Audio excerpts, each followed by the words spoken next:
Hey guys, Mana here, bringing you another Warlock guide. This time I'm going to be talking about everything you need to know to be a successful Destruction Warlock. So, if you've never played a Destro Warlock, just think of it as a Fire Mage.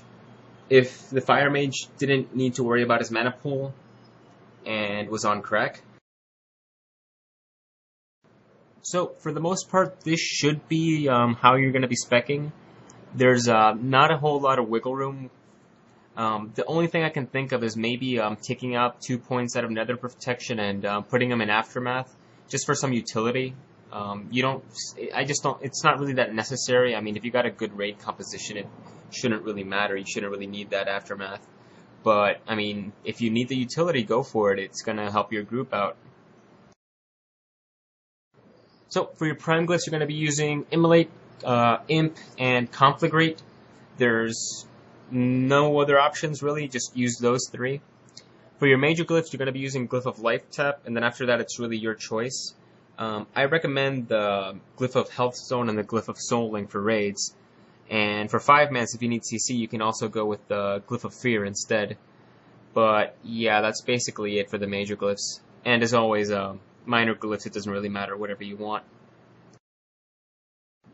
So, for your demon, you're kinda gonna want this guy. He's pretty good. He is pretty good. Blizzard. So, for your stat priorities, and this is the last time I'll say it in a guide, so you guys can look forward to me not repeating myself anymore. Intellect is better than hit. It is. Once you're hit capped, your next best stat is going to be haste, then crit, and then mastery.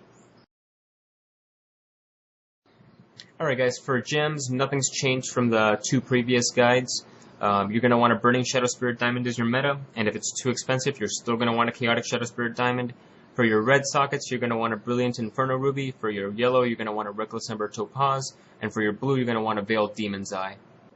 And remember that if the socket bonus is bad, then you're going to want to ignore the socket bonus and just put a Brilliant Inferno Ruby on the item instead.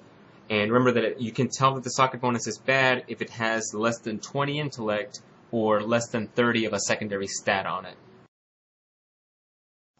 So just like the last times for enchanting, I'll include links in the description box below to Wowhead so you can see which enchants are best. And just like last times, I'll also include links to the cheap alternatives that can work just as well. So for reforging, nothing's really changed. If you're not hit capped, you're going to want to get hit capped with reforging. So you're going to want to take any mastery and any crit that you have, and you're going to want to reforge that to hit. And if you're already hit capped, then you're going to want to take that mastery and crit and reforge to haste instead. So again, for professions, nothing's changed. You're still going to want 2 that'll allow you to increase your intellect. And yeah, I still recommend tailoring as one of them. It's still a very, very strong profession. Alright guys, for your spell priority, and take out a pen and paper right now. Improve Soulfire. You're going to want to keep this buff on you at all times. Seriously, as close to 100% of the time as possible. This is your main priority. You're going to want to be casting Immolate when it's close to running out. You're going to want to use Conflagrate as soon as it comes off cooldown. You're going to want to cast Bane of Doom as soon as it falls off the target.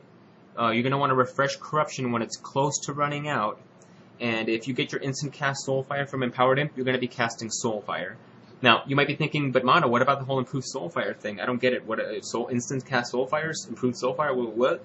Alright, well, first of all, I'll answer that, but let me just say, please don't interrupt me while I'm doing my guide, alright? That's pretty bad-mannered, man. So, what this means for improved Soulfire is that even if you don't have an instant cast Soulfire, you're still going to be hard casting your Soulfires. It's important. You have to do that. It takes forever, but you have to do that to maintain the buff.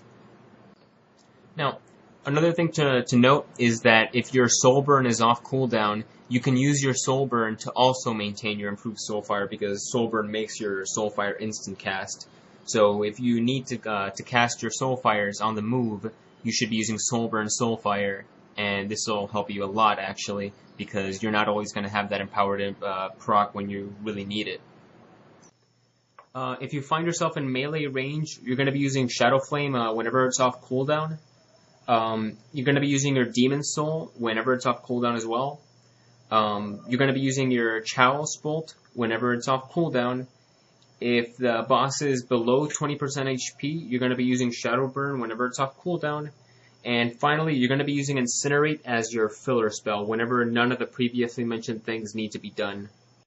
So on movement, if you do not need to maintain your improved Soulfire and your Conflagrate is off cooldown, if Bane of Doom still has plenty of time on it, and if Corruption is not close to running out, and then you should be using Fell Flame if Immolate is close to running out, like very close to running out, where like it'll run out before you stop moving. You should be using Fell Flame to make sure it doesn't fall off.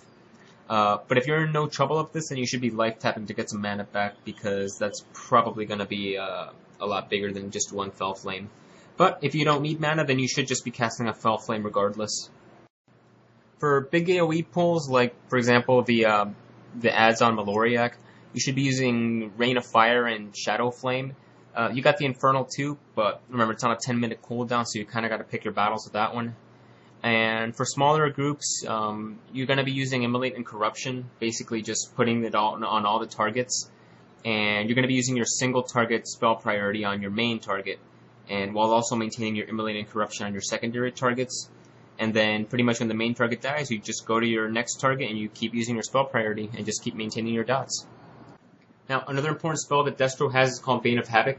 Now, what this does is that you put Bane of Havoc on a target, and 15% of the damage that you do to any other target will also be dealt to the target with Bane of Havoc. So, for instance, if you're on Valiona and Thuralion and you're fighting Valiona, you can put Bane of Havoc on Thuralion, and 15% of the damage that you do to Valiona will be dealt to Thuralion.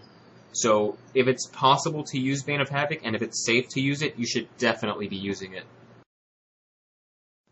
And lastly, for add-ons, I've already gone over Quartz, I've gone over Need to Know, I've gone over Omni CC, and those are all still quite good, and I do recommend them for Destruction.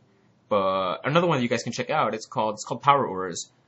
This one is pretty robust. It does quite a lot of stuff, and it can be pretty overwhelming at first, and at least it was for me. In fact, I might actually do a guide on it in the future, but I mean, if I don't, there's already plenty of guides out there already that you can find on the internet.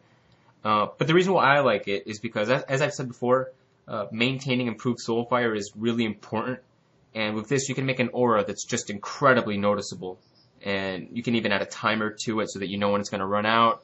You can just make it incredibly easy to maintain your improved Soulfire. In fact, you can trivialize it, and that's actually very important for Destruction, because that's just more time spent focusing on other things and not just your improved Soulfire debuff. So that about does it for the Destruction guide, guys. As always, if you have any questions about the guide, feel free to leave them below in the comments. I do try to answer as many of them as possible. In fact, I think sometimes I answer them a little bit too much, and I leave this giant wall of uploader comments. I don't know if that's annoying to you guys. It probably would be to me to see all those comments there. It kind of blocks out all the user comments. But anyway, something I haven't mentioned in my previous videos is that if there's ever a small update, I'll update the description. I'll update the description box below with the update. That way I don't have to make a brand new video every time a small update comes out. But if there's ever a major change, that's when I'll make a new video. And yeah, I think that's it. Oh yeah, one more thing. If you guys have any questions for this Tuesday's episode of More Dots, feel free to send me a private message, or even just leave them in the comments below, and I'll check it out. And finally, if you enjoyed what you saw, feel free to like and subscribe. Later, guys.